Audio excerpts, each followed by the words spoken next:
राजस्थानमध्ये पंतप्रधानांनी 1,20,000 कोटी रुपयांपेक्षा अधिक खर्चाच्या विकास कामांचं केलं भूमिपूजन आणि लोकार्पण. 90,000 कोटींच्या ऊर्जा प्रकल्पांचा समावेश. पीएम कुसुम अंतर्गत महाराष्ट्रासह विविध राज्यांमधल्या प्रकल्पांचं उद्घाटन. महाराष्ट्रात 2,500 मेगावॅटच्या सौर प्रकल्पांचं उद्घाटन.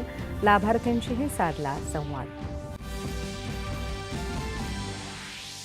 जागतिक अनिश्चिततेतही भारतीय अर्थव्यवस्था वेगानं वाटचाल करत असून संकटातून आम्ही संधी निर्माण केल्या.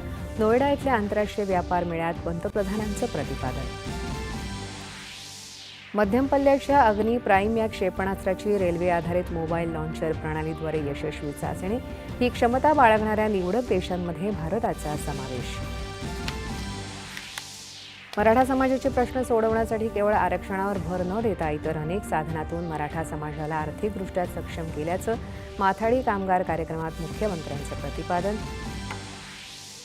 उपमुख्यमंत्री अजित पवार यांनी बीड जिल्ह्यातल्या नुकसानीचा घेतला आढावा. नुकसानीचे पंचनामे सुरू झाले असून अतोनात नुकसान झालेल्यांना 5,000 रुपयांची तातडीची मदत.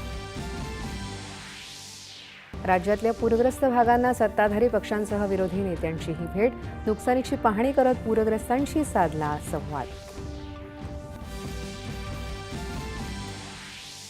आणि आशिया क्रिकेट स्पर्धेत बांगलादेशला नमवून भारत अंतिम फेरीत दाखल.